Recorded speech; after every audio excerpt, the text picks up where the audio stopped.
huku. Wewe si mbona ukaoge? Haya twende kwa.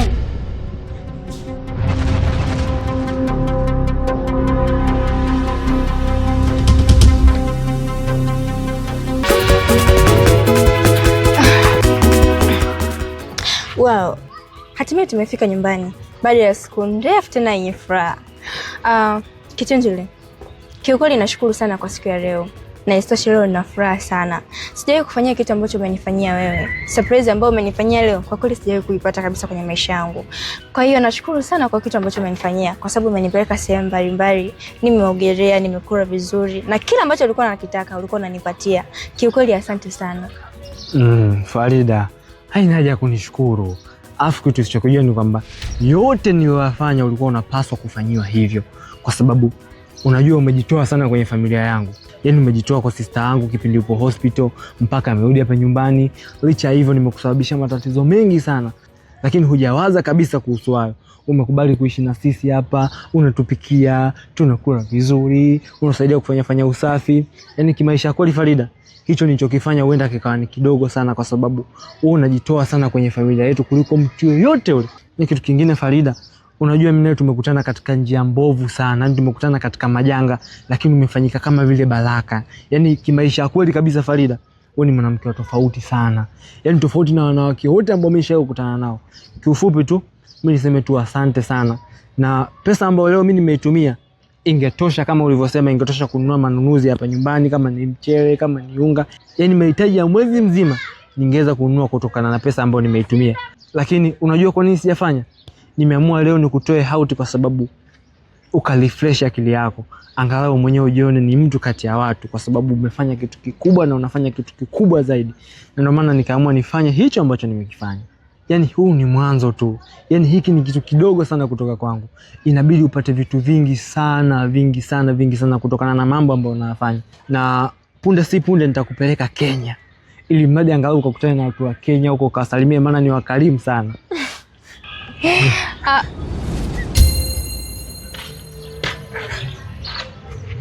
Kwa hiyo kaka, yeye ndo mnarudi sasa hivi kuponda la. Yaani kula mema ya nchi. Mwenzenu kidogo ni uwawe hapa nyumbani.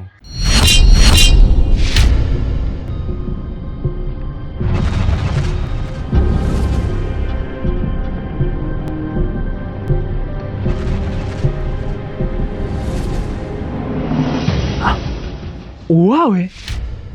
Ndiyo. Ngosha sikaja na mke wake hapa. Wameleta fujo, wameleta vurugu. Wadai wanamtaka Farida na vitu vya Ngosha. Sasa sijajua hivyo vitu ni vitu gani. Na mimi nikasema sio kinyonge. Na mimi nikachachuka. Nikaokotea mjio akakimbia. Kwa hiyo amesema niwafikishie taarifa tu. Sasa hizi za hao. Ngosha amevuka mipaka.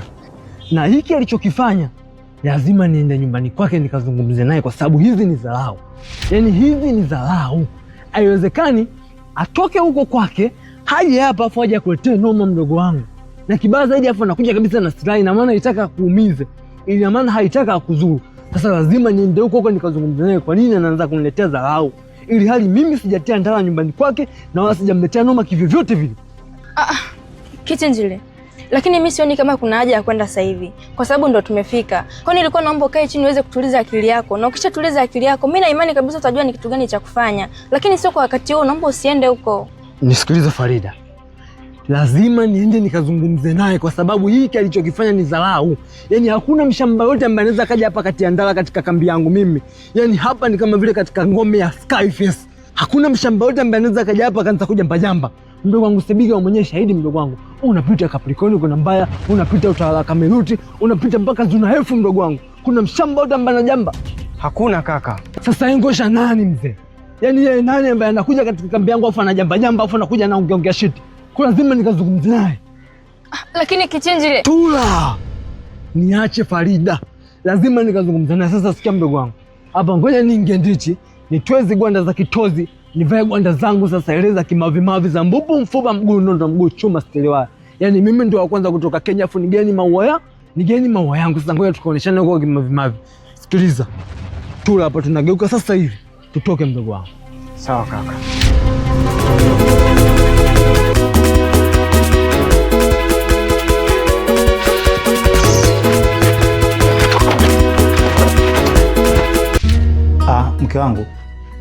Ni siku 3 sasa niko kwenye ziara. Na kiukweli nimekuwa busy sana, hali iliyopelekea nimeshindwa kurudi nyumbani muda wa siku 3. Lakini pia niliagiza mzigo wangu hapa. Ilikuwa juzi. Lakini haukunifikia. Unaweza kuniambia nini kiliendelea? Ni kweli mume wangu. Taarifa ya vitu ulivyoviagiza hapa nyumbani niliipata. Ila sema kipindi ambacho wewe mtu amekuja kuvifuata mimi sikuwepo. Nilitoka na hapa nyumbani alibaki Happy pamoja na baby Supu. Ndio maana vitu vyako hujapatiwa. Kwa hiyo ulikuwa umeenda wapi mpaka ikashindikana wewe kutoa mzigo wangu na mzigo nikaukosa? Mume wangu sikuenda sehemu nyingine tofauti. Ni Dasofi aliniita nyumbani kwake mara moja. Ndio nienda kuzungumza naye. Oh. Anyway, basi sawa. Na kuna kitu kingine nataka nikuulize. Kwa mujibu wa maelezo ya mtoto, ananiambia jana hakwenda shule. Na pia nimeangalia kwenye beseni nimeona nguo zake zimerowekwa. Unaweza kuniambia na maana gani kuziroweka nguo zake za shule? Alikuwa anajua kesho anataka kwenda shule. Na kama umeziroweka leo na jana hakwenda shule, vipi kuhusu leo ameenda? Hapana mume wangu. Leo hajaenda shuleni kwa sababu aliniambia anajisikia vibaya. Kwa hiyo sikutaka kumsumbua, ndio maana nikamwacha apumzike afu kesho ataenda. Na kuhusu kuziroweka, mimi ndo nimetia kwenye maji kwa sababu niliona ni chafu na nikaona Happy pia alikuwa na kazi nyingi. Kwa hiyo nikaloweka ili jioni nizifue. Kwa hiyo umeziroweka nguo zake za shule. Alafu uko shuleni ataenda nani? Au ataenda amevaa nini? Au ndo lengo lako asiende shule tena siku ya 4, si ndio? Nisikilize vizuri. Sitaki utani na elimu ya huyo mtoto. Nimewekeza pesa. Na kama nimewekeza pesa nahitaji uangalizi wa hali ya juu. Sasa tutakapokuwa tunamwachia mtoto anabaki nyumbani tu bila sababu za msingi, ni kitu ambacho kitakuwa kinatia hasara. Na sio kitu kizuri kabisa kwenye ukuaji wa mtoto. Hivi Beni ambacho hujaelewa ni nini? Au ni yako ni unione tu mimi nimetumia lugha ambayo sio nzuri humu ndani, nimeongea kitu ambacho hakieleweki mpaka nimefikia hatua ya kugombana, ndio uone kabisa mimi ninachokifanya niko sahihi. Nimekuambia huyu ajeenda shule kwa sababu anajisikia vibaya. Na kuhusu nguo nimeshakwambia nguo zilikuwa ni chafu na Happy alikuwa na kazi nyingi. Nimekuambia nazifua mimi mwenyewe, bado endelea kuongea. Haya hapo nataka niongee nini tena kingine unielewe? Wewe unachokiongea hivi unakielewa kabisa? Nakuuliza unachokiongea unakisikia? Nimesema sitaki utani na elimu ya mtoto. Tunatakiwa kuhakikisha wote wawili tunashirikiana kwenye uangalizi wa mtoto ili kumpa malezi mazuri na future yenye maana. Sasa napokuambia usiloweke nguo za mtoto muda ambao anataka kwenda shule, unashindwa kunielewa kitu gani hapo? Kwani uangalizi unaozungumzia hapo Beni ni upi? Huyu mtoto mimi si ndo nakuwa hapa nyumbani namuandaa mpaka anaenda huko shuleni. Uangalizi gani ungeo unautaka? Au nia yako aende shuleni na nguo chafu, walimu wakamwangalia kabisa wanaona mwanafunzi ni mchafu. Anayesemwa ni nani kama sio mzazi wake anayekaa naye nyumbani hapa? Nisikize vizuri Beni. Mimi nimeshakwambia hizo nguo nilizitia kwenye maji. Okay, tufanye yaishe babangu. Mimi sitaki maneno na wewe, sitaki lawama na wewe. Hizo nguo namuita Happy anaenda kuzifua muda huu. Unatakiwa kuzifua hizo nguo kwa sababu kesho ni shule na lazima aende. Hapa inaonyesha wazi ana siku 2 ajaenda shuleni. Na sasa hizi nguo bado zimekaa kwenye beseni. Hii inakuwaje? Anyway, nadhani nimeeleweka. Baby Supu, nimekagua madaftari yako na nimeona unaandika vizuri na una ukuaji mzuri. Ila unatakiwa kupata uangalizi mzuri. Na ndicho kitu nakisisitizia hapa. Nahitaji kupumzika. Hakikisha mtoto nguo zake zinafuliwa na zianikwe sehemu salama ili kusudi kesho aende shule. Okay, sawa nimekuelewa. Anyway, acha nikapumzike mtoto mzuri, sawa? Sawa. Unapendeza.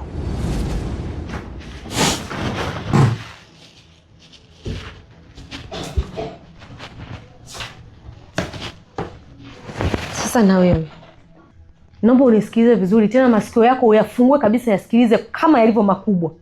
Ole wako uitwe kule na Beni na unamwona kabisa kichwa chake kimeondoka hapa kimechanganyikana. Sasa akuita akuulize kuhusu habari za pesa kutumia shuleni. Fungua mdomo wako mwambie sikupatii. Na wakati unajua kabisa hiyo pesa sikupatii kwa sababu ipi? Yaani chakula unachokula huko ndani ndio hiyo pesa yuko shuleni. Sasa nyenyua mdomo wako mwambie Beni, mimi hela sipatiwa kutumia shuleni. Taona nitachokufanya. Sawa, mimi sitamwambia. Ndio ujishikilia hivyo hivyo. Ole wako useme tu sitomwambia, fuitwe kule uongee unachokijua. Takuonyesha.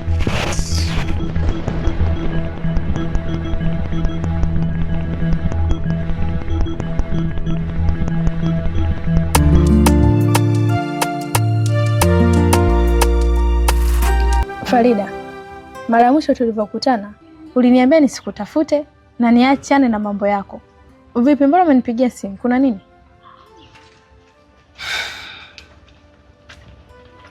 Daritesia, unajua yote kwa yote sisi bado ni ndugu. Wewe ni dada yangu na mimi ni mdogo wako. Na tumelelewa kwenye mazingira magumu sana toka tukiwa wadogo mpaka sasa hivi tulipofikia. Nimeamua kubadilisha mfumo wa maisha yangu. Toka nilipoanzia mpaka hapa nilipofikia. Nahitaji sasa kuishi maisha mengine. Farida, unataka kubadilisha mfumo wa maisha yako kivipi na unamaanisha nini? Unajua toka siku ile umemwambia kwamba Kanoni nimeuza vitu vyake. Toka siku ile amebadilika sana. Amekuwa ni mtu wa fujo, anakuja kule nyumbani na kuanza kutishia watu. Kwa hiyo nimekaa mwenyewe nikafikiria, nikaona nikiishi maisha yangu ni bora kuliko kuishi maisha ambayo yako chini ya mtu. Lakini pia dada, nimekupigia simu na nikakuita hapa kwa ajili ya kuja kukukopa pesa. Nahitaji unikopeshe pesa. Farida, unataka nikukopeshe pesa? Una shida gani mpaka unataka kukopa pesa? Halafu hiyo pesa ni kiasi gani? Kuhusu kufanyia nini? Sidhani kama ni muda sahihi kwa sasa kukwambia, lakini nilikuwa nahitaji kama 1,000,000 hivi. Farida, 1,000,000? Farida, mbona pesa nyingi sana wewe? Haya, mimi dada yako, pesa naitoa wapi? Ukiangalia mimi nimeanza kazi juzi tu. Halafu hata nikisema hiyo pesa ni force kuipata, lazima itanichukua hata miezi 4. Na unaweza ukaniambia pesa ni ya kitu gani? Yaani unataka kufanya kitu gani pesa nyingi kiasi hicho? Lakini dada, mimi najua uwezo wa kuipata kwa sasa unayo. Na kama ukifikiria na ukapata hiyo pesa, basi naomba unipigie ili niweze kuja kuchukua. Pia nimekwambia kabisa kwa sasa sio muda sahihi kwa kuweza kukwambia pesa nahitaji ya kazi gani. Farida, naomba nisikilize vizuri. Mimi naomba niambie pesa unataka kufanya kitu gani? Labda ukishaniambia pesa unataka kufanya kitu gani, kama ni cha msingi, mimi nitafanya juu chini ili kusudi nipate hiyo pesa nikusaidie. Lakini sasa hutaki kusema. Nitakwambia muda ukifika. Lakini sio kwa sasa. Anyway, naomba nifanye kitu kimoja. Mimi kwa sasa hivi sina pesa, lakini ngoja nitajaribu kuwazima kwa watu. Nitajaribu kukopa na nikipata nitakupigia simu. Lakini natamani sana uniambie pesa unataka kufanya kitu gani kwa sababu ni kubwa sana Farida. Sawa, asante. Kama ukipata utanipigia simu nitakuja kuchukua. Naomba niende nyumbani. Wewe Farida. Farida. Kuna na shida gani? 1,000,000? Hello, mambo vipi? Hivi unajua kuwa ukiwa na line Halotel unaweza ukajipatia GB 5 kwa shilingi 7,000 tu.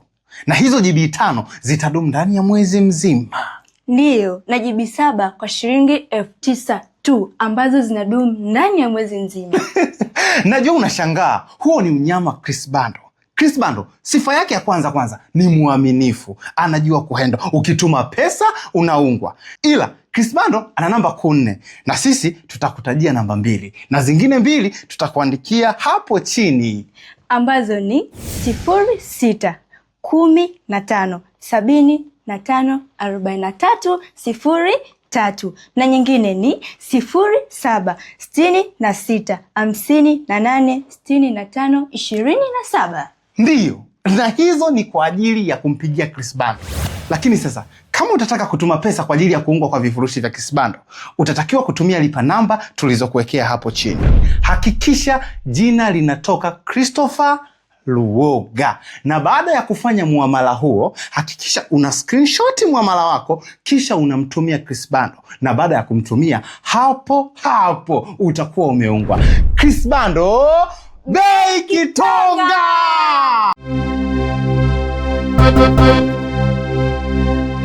Nyamsa! Nyamsa! Abe dada. Nyamsa, kipindi natoka hapa nyumbani, kumbukumbu zangu zinaniambia wazi kwamba ule mlango nilirudishia tu sikuufunga. Lakini baada ya kurudi, nimekuta tofauti na nilivyouacha. Ni nani aliingia chumbani kwangu?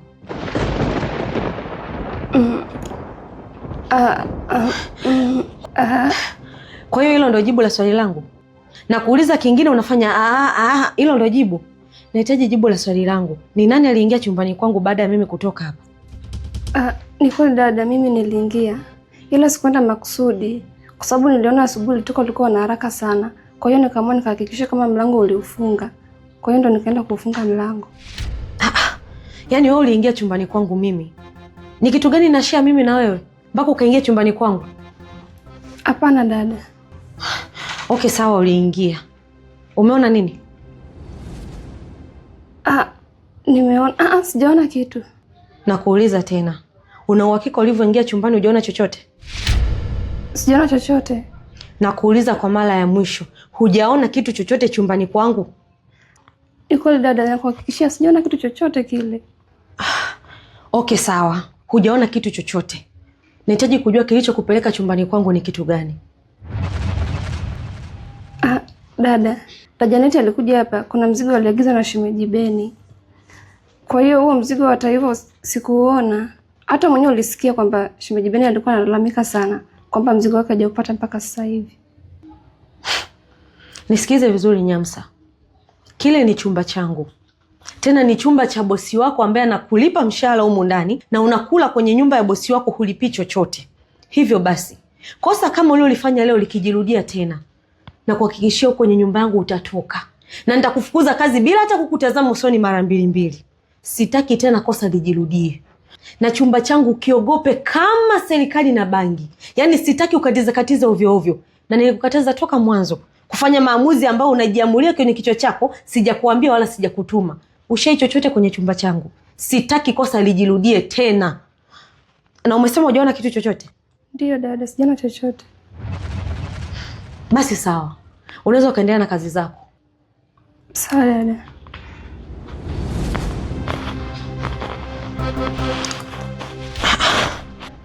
Huyu ni kweli hajaona kitu chochote kwenye chumba changu au ananidanganya? Mungu wangu. Hajaona kweli chochote huyu? Lakini hapana. Itakuwa kweli hajaona. Lakini isije kama ameona vitu vyangu ananidanganya. Mungu. Naomba awe asio ameona kitu chochote kile.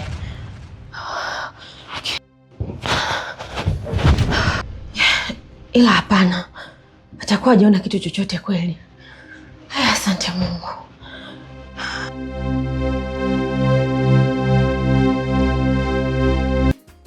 Nimekuelewa mjomba. Ni sawa. Lakini ndo kama nilivyokuambia. Mimi kiukweli siwezi kukubali mjomba. Nyewe fanyeni tu wangu mje. Tuje tulifanye hili jambo la haraka sana. Sababu haiwezekani kwa naishi na mwanamke ambaye ni mwizi mjomba. Naishi na mwanamke mwizi, mimi naishi na jambazi ndani. Yule sio mke tena, ameshakuwa ni jambazi. Kwa hiyo kiukweli inabidi tu mje tukachukua vitu vyangu, iwe hivyo mjomba. Sawa, mimi nimekuelewa. Jitahidi basi muwai. Sawa.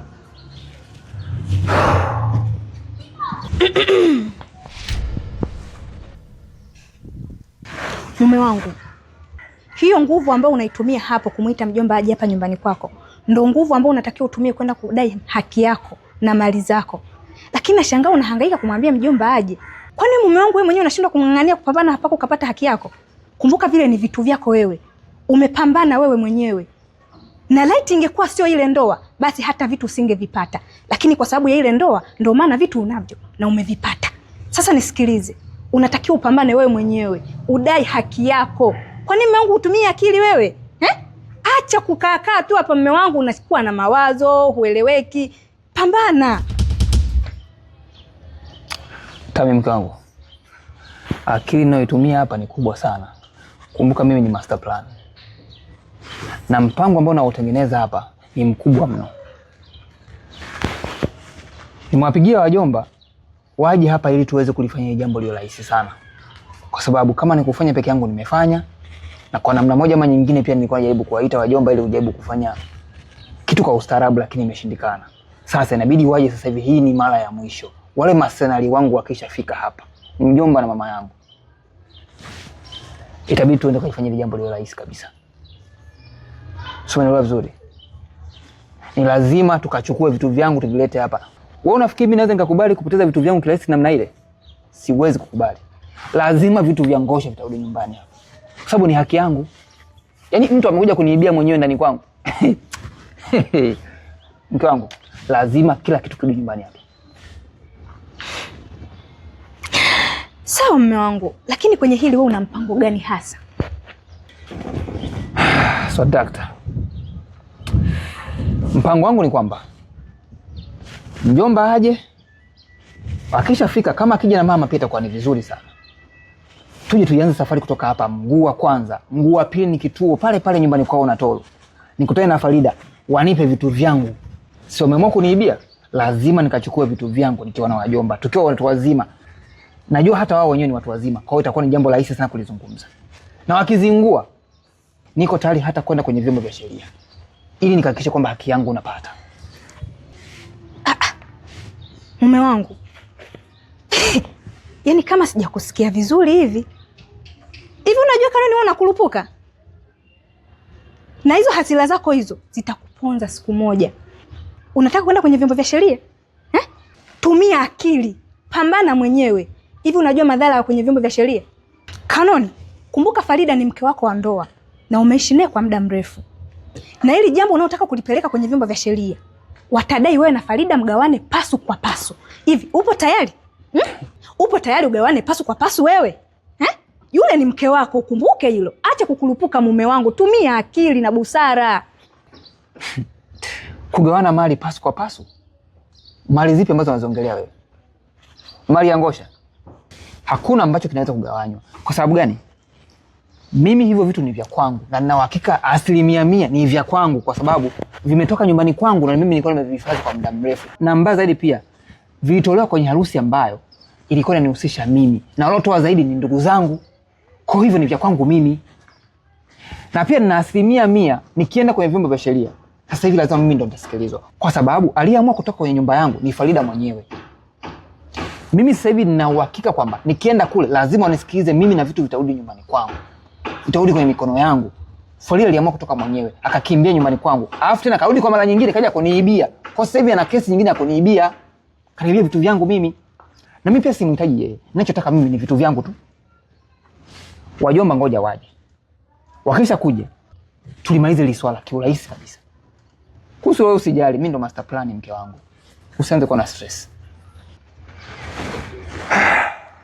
Hata hivyo, toka tumefika hapa kiukweli najihisi mchovu sana. Na nina njaa mno kwa sababu tumekimbia siku nzima, tumezunguka sana. Hebu naomba uingie ndani hapo karekebishe kitu hapo, tupate chakula kwanza nile nitulize hizo stress. Sababu najihisi kabisa na mawazo mengi kichwani. Kanoni, kusema kweli mimi sitopika. Tami, naomba uingie ndani ukapike bwana. Kanoni, mbona unakuwa hivyo? Nishakwambia mimi leo sijisikii kupika. Mimi sitopika bana. Tami, nakuumiza. Siwezi kurudia mambo mbili kwa sababu nishachoka hapa, nimezunguka siku nzima unajua kabisa. Na usitaki kuni stress sasa hivi. Sika kupasua hapa nikakuboost kichwa hicho, nikakupiga tumboni hapa sasa hivi nikakupiga teke, nikapata kesi. Usinitafutie kesi mamangu. Ingia ndani nikapika chakula bwana. Angalia kichwa kama boga. Boga kabisa.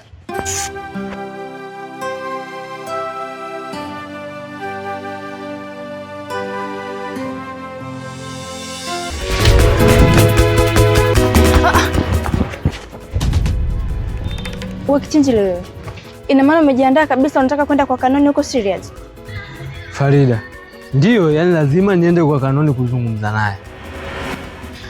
Lakini Kichinjile, mimi nilikuwa naona tu baki nyumbani. Kwa sababu huko unakoenda Kanoni mimi namjua. Huwa ni mkorofi sana. Usije ukaenda huko ukaibua matatizo mengine. Ni bora tu kabaki nyumbani. Nisikilize vizuri Farida. Haimaanishi kwamba mimi kutoka hapa na kwenda kuzungumza na Kanoni basi nitaanzisha naye ugomvi. Au ugomvi wake basi ndio naweza kanishawishi haba mimi nikagombana naye. Bali naenda kuzungumza naye ni kwa nini huwa akija hapa nyumbani anakuja na silaha za nchakali, alafu kibaya zaidi anawatishia usalama watu wa hapa. Kwa mimi naenda kumpa onyo na warning kwamba sitaki akanyage tena hapa nyumbani kwangu kwa sababu atakapoendelea basi mambo yanaweza kawa mengi. Maana hapa panaheshimika kuliko sehemu yoyote katika huu mtaa. Kwa hiyo yeye anazotaka kuzileta ni dharau. Mimi naenda kumkanya kwamba sitaki arudie kuleta mazoea katika nyumba yangu. Basi. Lakini bana mimi sitaki uende. Farida, lazima aende, na sio kwenda tu, lazima tuende naye. Wenyewe wanakuja wawili wawili kama kumbikumbi, si tunaenda wawili wawili kama siafu. Ndio Farida, lazima tuende tukazungumze naye na sio kwenda kugombana naye, na kitu ambacho tunaenda kutengeneza amani ya kweli, kwa sababu endapo akiendelea kuja hapa na silaha zake za nchakali, itafikia stage siku maibilisi yake yamempanda namna gani vipi akaja akamuumiza mtu, unajua. Na ikatokea mtu ameumizwa katika nyumba ambapo mfupa mambo ndio yatakuwa mengi. Kwa sisi lazima tukazungumze naye ili mradi asije akaendelea kuleta mazoea yake ya kipumbavu katika nyumba yetu. Hivyo tu. Lakini bana mimi hata sikutaka muende, kwa sababu najua mkienda huko mtaibua tu matatizo mengine. Lakini kwa vile mmeng'ang'ania kwenda, basi haina shida. Lakini nilikuwa naomba kitu kimoja. Msiende huko mkafika mkaanza kupigana. Farida, usiwaze kuhusu hilo. Hapa hakuna mtoto mdogo. Halafu kitu kingine, watu wanatumia nguvu kutafuta pesa na sio kutafuta umaarufu wa kupigana mzee. Kwa sisi tunaenda kutafuta amani ya kweli. Yaani sisi tunaenda kuzungumza naye ili mradi akate mguu kabisa kuja hapa na kuanzisha vurugu basi. Basi sawa. Kuweni makini sana. Basi sawa Farida. Sisi tutakuwa makini kabisa. Ila tu cha muhimu, ni inabidi uwe makini sana. Tena ikiwezekana usitoke hapa, maana wewe usalama wako 100% hupo hapa nyumbani na sio sehemu nyingine. Kwa hiyo pia cha kukushauri nayo inabidi usitoke hapa nyumbani ili mradi kuangalia usalama wako kwa 100%. Sawa, mimi nitakuwa makini. Basi dole hapo wenyewe, ubaki salama. Oa, tufutike. Basi sawa.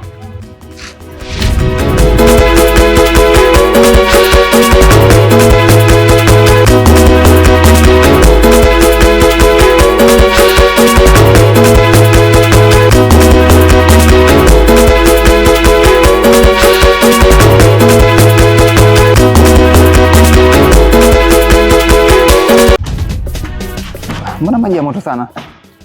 Nimezana. Utaanza kudeka nawe. Chambo yako. Nyinyi tena. Tulia Ngosha, acha mapepe sasa. Acha mapepe kabisa. Nimetoka mtaani kwangu nimekuja hapa nahitaji tuzungumze. Na sijaja kishari wala nini. Nimekuja kiheri kabisa. Tuzungumze? Tuzungumze kuhusu nini? Nasikiliza vizuri Ngosha. Imekuwa ni mara kadhaa unatoka hapa mtaani kwako unakuja mpaka pale nyumbani pale. Unaanzisha vurugu. Na hiyo tabia imekuwa ni tabia endelevu sana. Na kiufupi mimi hiyo tabia huwa siipendi hata kidogo, yani siridhishwi nayo. Kwa hiyo sasa nimekuja hapa nahitaji nyumbani kwetu uweze kupaheshimu kama sehemu nyingine. Yaani kama ambavyo wewe unapaheshimu hapa ambapo wewe unakaa unapunga upepo, ukae nyumbani kwako pale juani, basi nahitaji na mimi ukija maskani kwangu uweze kupaheshimu vile vile, kwa sababu mimi huwa nakuheshimu na mimi huwa sitoke nyumbani kwangu nikaja nyumbani kwako kuanzisha vurugu. Basi na wewe inabidi upaheshimu nyumbani kwangu kama ilivyo ada, kwa sababu pale ni nyumbani kwetu na pale wanaishi watu na sio kijiwe cha wauni. Nyamaza wewe. Unataka kupewa heshima gani? Heshima gani nyewe muonyeshewe? Kama leti mngekuwa nyewe mna heshima, basi mngeheshimu hata vitu vya mume wangu. Mmechukua vitu vya mume wangu, mmeshawishiana pamoja wewe na wewe mwanamke wako. Mkaenda kuviuza. Halafu sasa hivi mnaanza kujitamba, tuwaheshimu. Tena nyewe pumu nyie. Nyie pumu nyie. Mama, unazungumza sana mke wangu. Tulia. Nisikilize mimi mume wako. Niambie. Unafuata nini hapo kwani? Nisikilize vizuri Ngosha. Mimi nimekuja hapa nina mpango. Na kabla sijauzungumzia huo mpango, nahitaji kujua kitu kimoja tu. Unahitaji vitu vyako ama unamhitaji mke wako?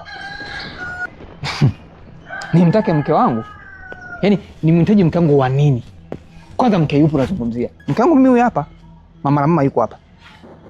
Huyo mwanamke unamzungumzia wewe huyo, huyo ni mali yako. Simhitaji tena. Siwezi kurudia makombo ya mwanamke ambaye aliamua kuzini kwenye nyumba yangu, akaondoka. Ukamchukua kaishi naye na mpaka sasa unaishi naye unaendelea kula unajilia mwenyewe. Mke wa mtu unajilia. Hao ni makombo sihitaji tena. Ninachokitaka sasa hivi, nataka mali zangu ambazo mmezichukua kwa mpango wenu wa wizi, Farida kaja kuziiba hapa ndani. Ndio ninazozitaka hapa. Kwa bila kupata mali zangu, nitaenda kusumbua sana. Nitakuja sana nyumbani kwako. Kwa nataka mali zangu peke yake. Basi wenyewe Dole. Kwa kuwa unahitaji vitu vyako, mimi nimekuja hapa ninadili. Nataka mimi na wewe tule dili ili mradi tuweze kupata vitu vyako kwa haraka zaidi. Dili? Dili gani? Yaani uzungumzie mambo ya dili kwenye mali zangu. Ningekuwa una busara sana kama ungeamua kutoka hapa sasa hivi, uone nyumbani kwako, ukachukua vitu vyangu vilete hapa, tumalizane. Kuliko kwanza kuniambia mambo ya dili, si dili la nini? Mambo ya dili hayahusiani na mali zangu bwana. Mimi story ni rahisi sana kwangu. Nataka vitu vyangu virudi nyumbani kwangu, mambo ya mwanamke baki naye. Ukishaleta vitu vyangu hapa, hatuwezi kuzungumza chochote. Na wala hutoniona nakuja nyumbani kwako kukusumbua. Hivyo tu mzee. Kwa hiyo kitu nilichokuwa nakihitaji, usije ukaleta mguu wako tena pale maskani. Kwa sababu umesema unahitaji vitu vyako na umhitaji mke wako. Basi mimi vitu vyako nitakutafutia na nitakuletea hapa hapa uswahilini kwako. Nadhani tumeelewana. Ya, ni kweli kabisa kaka. Tunaweza tukafutika tu. Bye Yoda.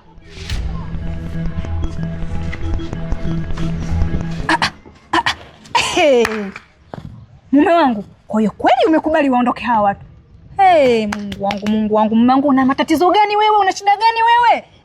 Yaani wewe kila siku ni mkorofi, najua ni mkorofi, lakini hawa watu kila siku mbona unafanyia vitu kama hivi? Umeshindwa kuchukua jukumu kutoka hata ukawapiga? Kila siku watu wanakuonea, wanakudharau mume wangu, siwe hivi. Nisikilize mke wangu. Mimi ni master plan. Najua ninachokifanya.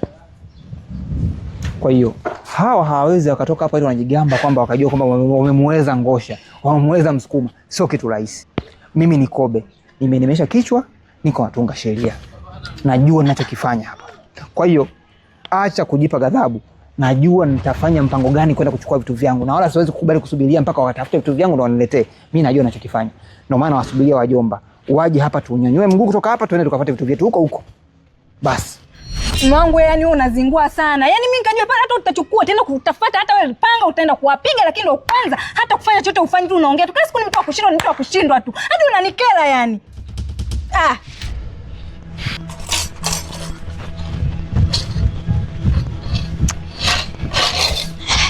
Hello, mambo vipi? Hivi unajua kuwa ukiwa na line Halotel unaweza ukajipatia GB 5 kwa shilingi 7,000 tu. Na hizo GB 5 zitadumu ndani ya mwezi mzima. Ndiyo, na GB 7 kwa shilingi 9,000 tu ambazo zinadumu ndani ya mwezi mzima. Najua unashangaa, huo ni unyama Chris Bando. Chris Bando, sifa yake ya kwanza ni muaminifu. Anajua kuhendo. Ukituma pesa, unaungwa. Ila, Chris Bando ana namba 4. Na sisi tutakutajia namba 2. Na zingine 2 tutakuandikia hapo chini. Ambazo ni 06 15 75 43 03. Na nyingine ni 07 66 58 65 27. Ndiyo, na hizo ni kwa ajili ya kumpigia Chris Bando. Lakini sasa, kama utataka kutuma pesa kwa ajili ya kuungwa kwa vifurushi vya Chris Bando, utatakiwa kutumia lipa namba tulizokuwekea hapo chini. Hakikisha jina linatoka Christopher Luoga. Na baada ya kufanya muamala huo, hakikisha una screenshot muamala wako, kisha unamtumia Chris Bando. Na baada ya kumtumia, hapo utakuwa umeungwa. Chris Bando, Bei Kitonga!